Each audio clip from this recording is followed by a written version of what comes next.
Rick J.W. Graham, class of 1966, Dover, Florida, Infantry Band. My father was a career enlisted man in the Army, and so I grew up all over everywhere, as you can imagine. I was born in Dover, Florida, outside of Tampa. My parents were eventually divorced, and we moved to Fort Worth, Texas. And after having grown up all over the place, it was kind of neat because I went to the same high school for 3 years in Fort Worth, met my wife in high school, although we never were dating in high school, but we just liked to dance. And you know, I guess I was a John Wayne fan growing up, and I wanted to be a Marine as long as I can remember. And so I thought about what I was going to do, and I didn't really know a lot about Texas A&M. Was enamored with the Cadet Corps, thought it would be a pretty good deal. Showed up at A&M one day with everything I owned in a cardboard box and said, here I am, let's go Texas A&M. I think in August of 1962, Texas A&M was like someplace you probably wouldn't want to go. It was unlike today a lot. It was a great place and it was neat, but it was Corps cadets, and there were upperclassmen and your fish buddies, and it, you know, I think we referred to it as Sing Sing on the Brazos, and don't get me wrong, it was a great place, but it was different than other schools.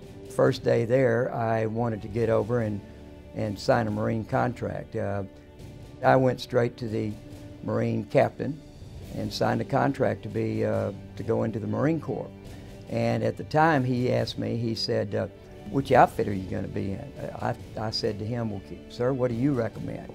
And he said, I wouldn't go in the Aggie band because they're the meanest SOBs that ever walked the face of the earth. And I thought, you know, I can play the drums a little bit. If I'm going to be a Marine, I might as well be with the mean guys. So, Rick Graham graduated from Texas A&M and went to Quantico to attend Officer Candidate School, where he commissioned as a second lieutenant in the United States Marine Corps. After flight school at Pensacola, Florida, he became an aerial observer, serving in Vietnam from May 1969 to June 1970, and was awarded the Distinguished Flying Cross for his actions that saved Marines. It was the old, you know, I was ordered back many times not to go again, and I was doing the old stuff I thought was pretty cute from the John Wayne days of you're breaking up, I can't hear you, and ordering you back. And so as a result of that, when the mission was over, the Army was talking about, oh, not only not get a medal, we're thinking about court-martialing it. Well, the commanding general of all the Marines in Vietnam when I was there was General O.R. Simpson of the Fighting Texas Aggie.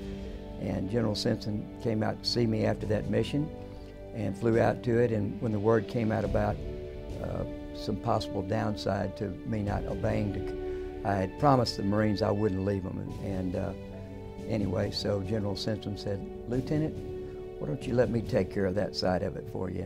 And there's something about having a group of Marines that are completely surrounded and about to die, and if you can help them, that sticks with you the rest of your life. And that's how I got the Distinguished Flying Cross. The Corps Cadets taught me just about everything in life, I think. It taught me about how to overcome struggles, how to be tough, how to, you know, our character, honor, courage, selfless service, integrity. All that stuff is things people say, but it gets in you, and it's important. Ladies and gentlemen, inducted into the Corps of Cadets Hall of Honor, Rick J.W. Graham, class of 1966.